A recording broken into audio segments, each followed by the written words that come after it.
Hello' everyone, মই আজি chicken roast আৰু পোলাও বনাম। এতিয়া পোলাওৰ কাৰণে পিঁয়াজ দি ভাজি বা চাউলখিনি দি দিলোঁ। আৰু আপোনালোকে যদি পোলাওখিনি ৰঙা কৰিব বিচাৰিছে তেতিয়া পিঁয়াজত চেনি দিব, তেতিয়া কালাৰটো ধুনীয়া হ'ব। এতিয়া মই মছলা দিলোঁ, দি কিনে কুকাৰটোত ঢাকন মাৰি দিলোঁ। এতিয়া পোলাও হৈ গ'ল। এতিয়া মই পিঁয়াজখিনি ভাজি ল'ম চিকেন ৰ'ষ্টৰ কাৰণে। কেতিয়াবা ঘৰত কিচমিচ কাজু নাথাকিলেও চিকেন ৰ'ষ্ট বনাব পাৰি। কাজু নাছিল, বাটাৰ দিছোঁ, বাটাৰ চিকেন বনাইছোঁ। মানে ৰ'ষ্টেই হয়, দৈ দিছোঁ।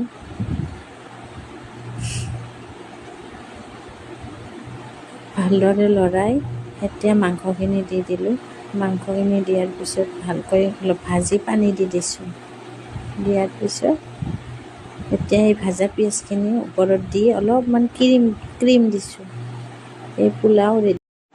হেল্ল' এভৰিৱান, মই আজি চিকেন ৰ'ষ্ট আৰু পোলাও বনাম। এতিয়া পোলাওৰ কাৰণে পিঁয়াজ দি ভাজি বা চাউলখিনি দি দিলোঁ। আৰু আপোনালোকে যদি পোলাওখিনি ৰঙা কৰিব বিচাৰিছে তেতিয়া পিঁয়াজত চেনি দিব, তেতিয়া কালাৰটো ধুনীয়া হ'ব।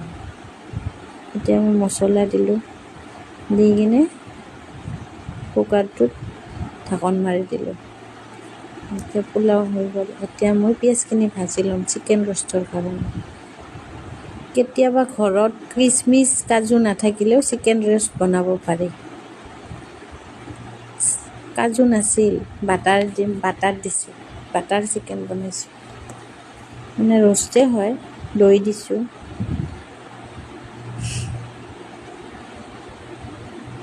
ভালদৰে লৰাই এতিয়া মাংসখিনি দি দিলোঁ।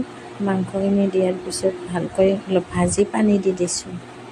দিয়াৰ পিছত এতিয়া এই ভাজা পিঁয়াজখিনি ওপৰত দি অলপমান ক্ৰীম দিছোঁ। এই পোলাও ৰেডি।